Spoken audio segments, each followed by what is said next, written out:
Bill Gates, architect of the digital revolution. If you enjoy the content, please consider subscribing and liking the video. It truly helps the channel grow. Bill Gates was not born into a world of smartphones, tablets, and cloud computing. He was born into a world of rotary phones, mainframe computers that filled rooms, and typewriters that clicked across office desks. Yet from this older world, he would help push humanity into a new digital age.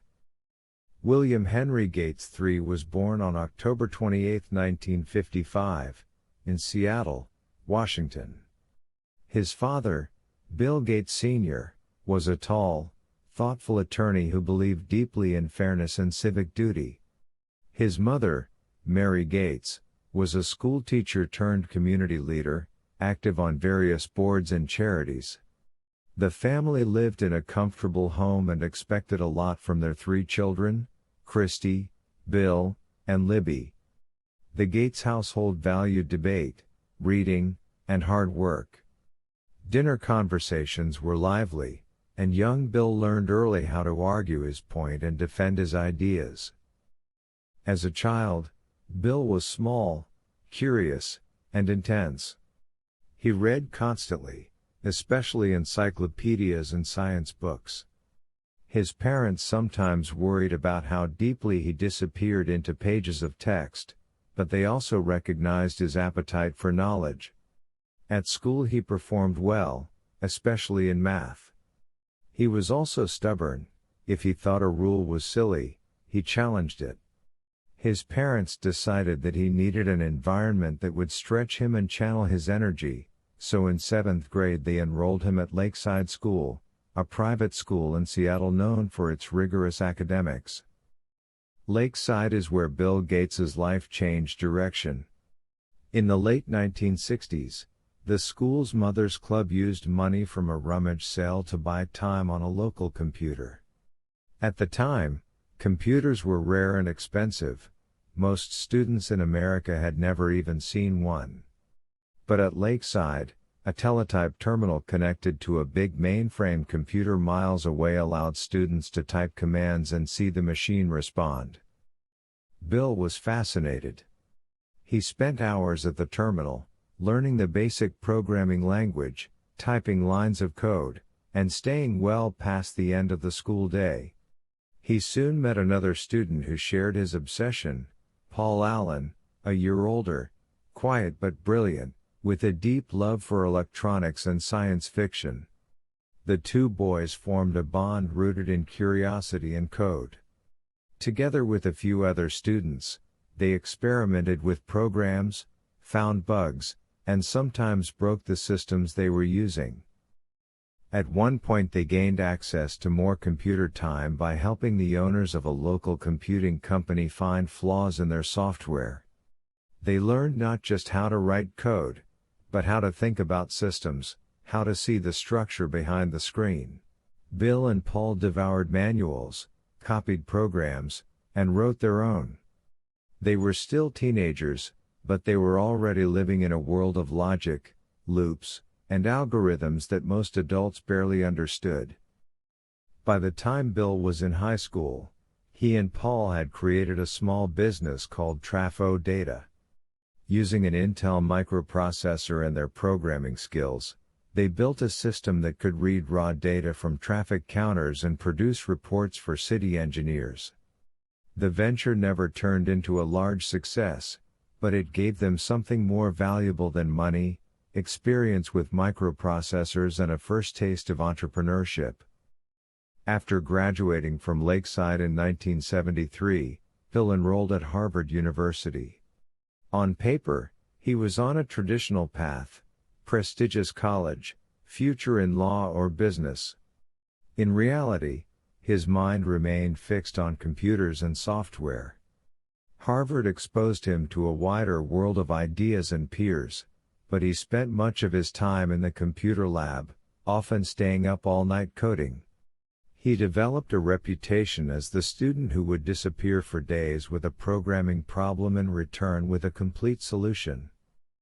Meanwhile, the computer industry was shifting beneath everyone's feet. In 1974, Bill saw a magazine cover that would change his life. On the front of Popular Electronics was the Altair 8800, an early personal computer kit based on the Intel 8080 microprocessor. It wasn't much by today's standards, no screen, no keyboard, just switches and lights, but it represented a revolution, a computer that individuals could own.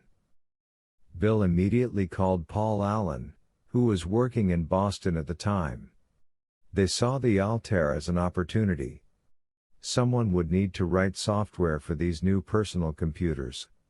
Without software, the machines would be little more than expensive toys. Bill and Paul decided that they would be the ones to provide that software. They contacted MITS, the company behind the Altair, and claimed they were developing a version of the basic language for the machine. In truth, they had not written a single line of Altair-specific code yet. The claim won them a chance to demonstrate their idea in person. With very little time, Bill and Paul worked feverishly. Paul wrote an emulator on a Harvard computer to simulate the Altair's behavior, while Bill wrote the basic interpreter that would run on the actual microprocessor. When Paul flew to Albuquerque, where MITS was based, he carried a tape containing their basic program and a head full of hopes. During the demonstration, the program ran successfully. It was a breakthrough. Their software worked the first time on the real Altair. MITS agreed to distribute what they called Altair Basic, and Bill and Paul suddenly had a real business. In 1975, Bill Gates made the decision that would define his career. He took a leave of absence from Harvard and moved to Albuquerque to form a company with Paul Allen. They called it Microsoft, a combination of microcomputer and software. It was a simple name for a bold purpose: to create software for the emerging world of personal computers. From the beginning, Bill insisted on important principles. One was that software should be licensed, not freely given away. When early computer hobbyists began sharing copies of Altair Basic without paying, Bill wrote an open letter criticizing the practice. He argued that software developers deserved to be compensated for their work. The letter angered some in the hobbyist community, but it signaled his belief that software was valuable intellectual property, not just a side product. Microsoft moved from Albuquerque to the Seattle area in 1979, settling in Bellevue and later Redmond. The move placed the company closer to Bill's hometown and closer to the expanding tech scene of the Pacific Northwest. Over the next few years, Microsoft developed software for various computer makers, including languages like BASIC, Fortran, and COBOL.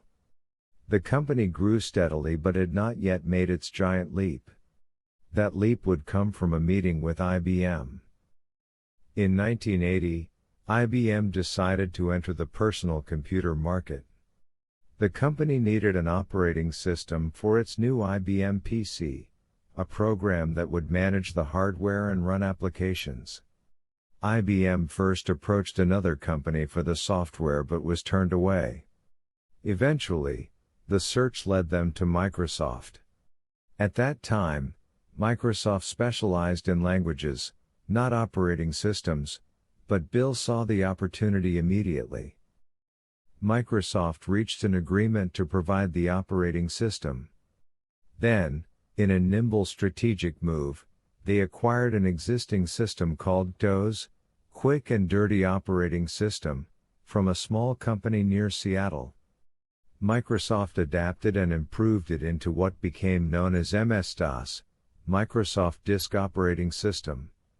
The critical part of the deal was this: Microsoft retained the right to license MS-DOS to other computer manufacturers.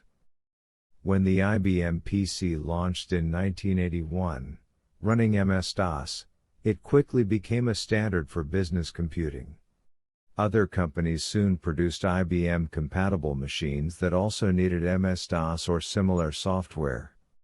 Because Microsoft could license its system to multiple partners, it became the dominant operating system for personal computers across the industry. Bill Gates' strategic foresight, keeping those licensing rights, put Microsoft at the center of the PC revolution. Throughout the 1980s, Microsoft expanded its software offerings. It developed Microsoft Word for word processing and Microsoft Excel for spreadsheets, gradually challenging programs like WordPerfect and Lotus 1-2-3 that had previously dominated the market. The company also invested in a graphical user interface called Windows, which allowed users to interact with their computers through overlapping windows, icons, and menus instead of just text commands. The first versions of Windows in the mid-1980s were not immediate hits. They were slower and less polished than the Macintosh system from Apple. Critics mocked them. But Microsoft kept improving. Bill Gates believed that as computer hardware got faster and cheaper, graphical interfaces would become the standard. He was willing to play a long game. By the early 1990s, his patience paid off. Windows 3.0 and Windows 3.1 delivered better performance and a friendlier look. Businesses and home users adopted them widely. Software developers wrote applications specifically for Windows. The PC ecosystem grew around Microsoft's platform. When Windows 95 launched in a massive global marketing campaign, with a familiar Rolling Stones song and lines of customers waiting at midnight, Microsoft cemented its position as the central operating system provider for the world's personal computers. Bill Gates had become one of the wealthiest people on the planet. Yet inside Microsoft, he was still known as the intense, detail-obsessed leader who reviewed product plans line by line. He could be tough in meetings, drilling engineers with questions and rejecting designs that didn't meet his standards. Some found him intimidating, others found him inspiring. Many experienced both feelings at once. His focus was always on the long-term future of technology, faster processors, richer software, and the potential for computers on every desk and in every home. During this time, Microsoft's success also attracted scrutiny.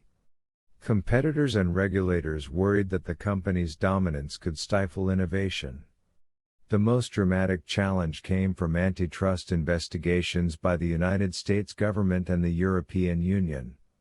Regulators accused Microsoft of using its power to squash competition, especially around web browsers and media players.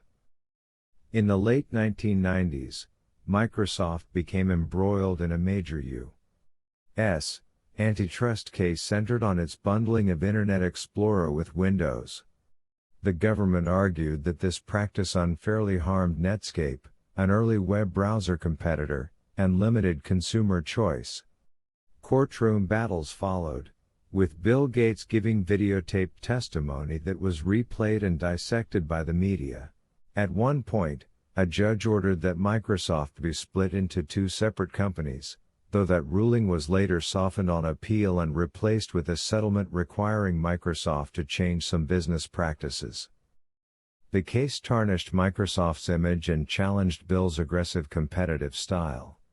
Yet the company remained enormously profitable, and the personal computer industry continued to grow.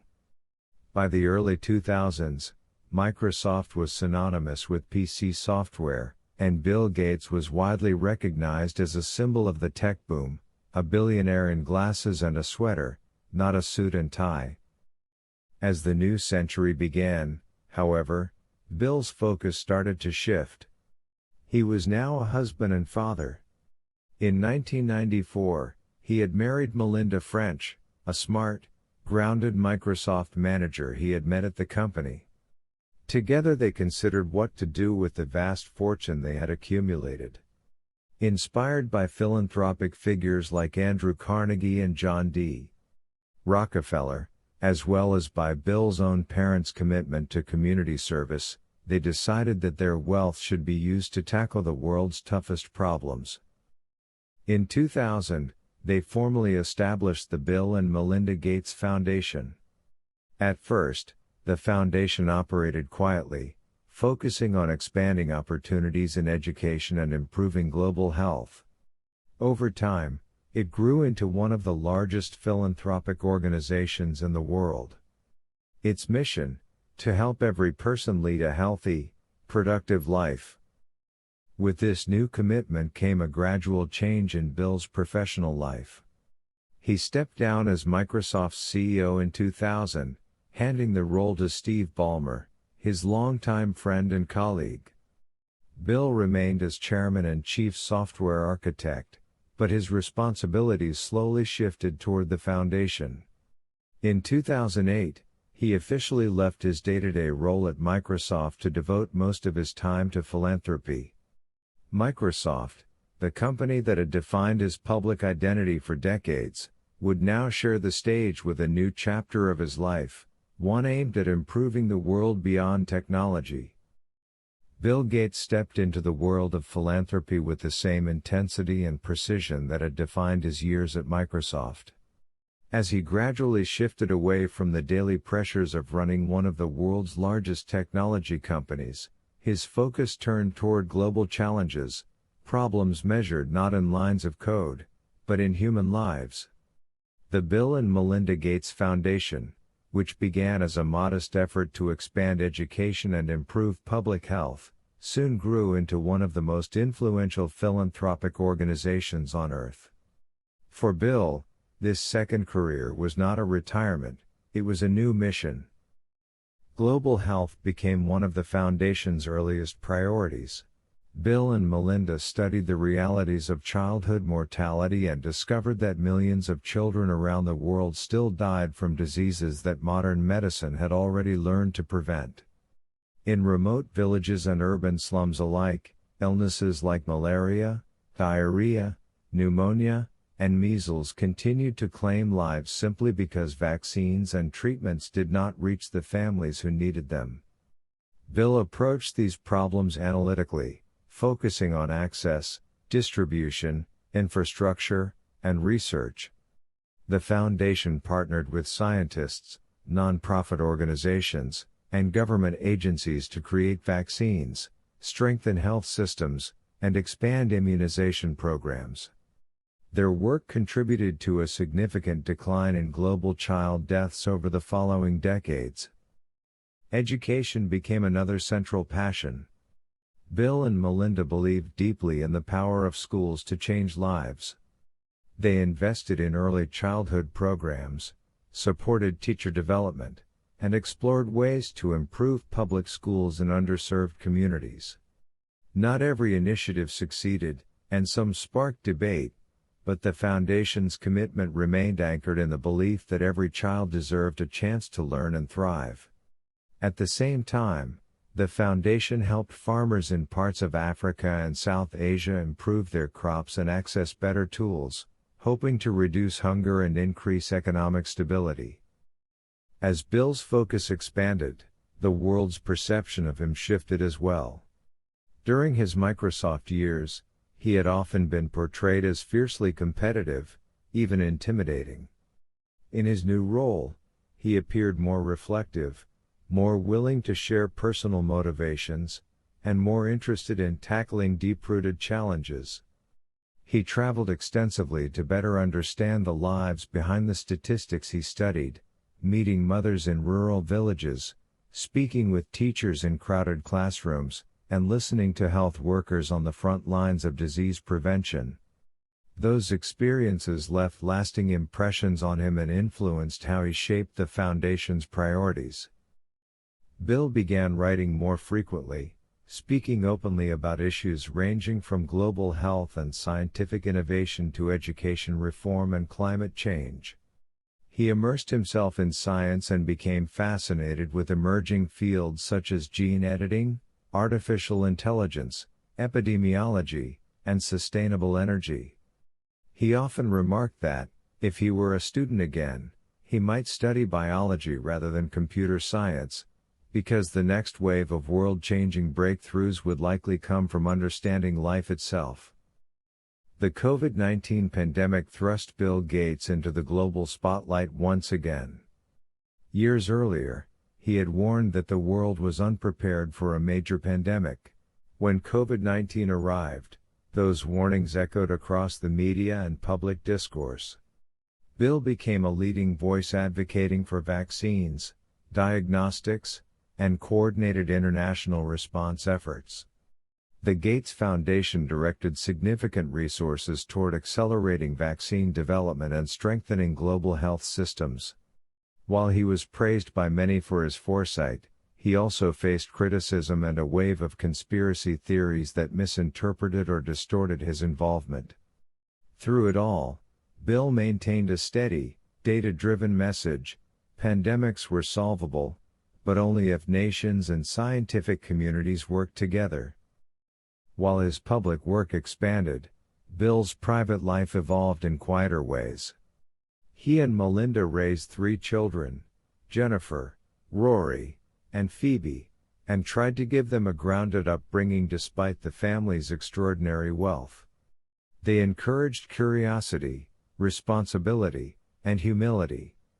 Yet in 2021, after 27 years of marriage, Bill and Melinda announced their divorce, surprising the world. Despite their separation, they pledged to continue working together on the Foundation's mission.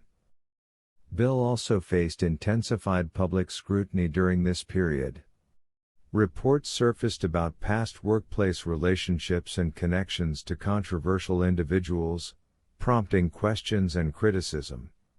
Although many details remained private, the stories complicated public perception of a man who had long been viewed either as a technological titan or a philanthropic visionary. Bill acknowledged the concerns, reaffirmed his commitment to transparency, and continued focusing on the Foundation's broader mission. Behind the scenes, Bill remained the same intense, intellectually curious thinker he had always been. He devoured books, sometimes several in a single weekend, and continued to approach problems with an engineer's mindset. Friends described him as someone who could spend hours lost in scientific research papers and then shift seamlessly into discussions about renewable energy, artificial intelligence, pandemic modeling, or the history of civilizations. He had an almost restless need to understand the mechanisms behind complex systems, whether they were biological, economic, or technological. Although he no longer ran Microsoft, he stayed connected to the company as a technology advisor. He continued reading code, studying new programming languages, and offering guidance to leaders in the tech industry. He also supported new companies and technologies, especially those addressing climate change and public health. He became deeply involved in clean energy innovation, helping fund research into carbon capture, sustainable fuels, and advanced nuclear reactors. His vision for the future included transforming the industrial processes and energy infrastructure that powered modern life, seeking ways to reduce emissions and minimize climate impact. In this second act of his life, Bill became a global advocate for practical, science-driven solutions to humanity's biggest problems. He believed that technology and innovation could dramatically improve lives, but only if paired with thoughtful policy, community engagement, and a willingness to collaborate across borders. By the 2020s, Bill Gates's legacy spanned 2 very different worlds. In one, he was the co-founder of Microsoft, the pioneer whose software had shaped the personal computer revolution and laid the groundwork for much of today's digital society. In the other, he was a philanthropist who devoted his time and fortune to tackling diseases, improving education, supporting sustainable agriculture, preparing for pandemics, and promoting climate solutions. His impact on computing was monumental. Microsoft Windows and Office became the backbone of workplaces, schools, and personal computers around the world. The tools he created allowed people to write, calculate, design, communicate, and manage information in ways that had been impossible in earlier decades. But Bill's influence extended far beyond software. The Gates Foundation's work helped improve the lives of millions by expanding access to vaccines, medicine, and basic health services. Families gained new opportunities through agricultural programs and educational support. Scientists developed breakthroughs with foundation backing. Communities grew stronger because someone who once wrote software for desktop computers now dedicated himself to problems far removed from the digital world. If Bill Gates's life were filmed as a documentary, the scenes would show a remarkable contrast: a boy reading encyclopedias in a quiet Seattle home, a teenager discovering computers at Lakeside School, a Harvard dropout building software in a rented Albuquerque office, a young executive shaping one of the world's most powerful technology companies, a man facing courtroom battles and regulatory scrutiny, a philanthropist walking through remote clinics and meeting with researchers, a thinker studying a stack of books late at night, and an innovator still wondering how technology might solve the next global challenge. His story demonstrates how curiosity can guide a lifetime of achievement and how determination can drive monumental change. It shows that even someone who reshaped the digital world can step back, reflect, and try to reshape the real world as well.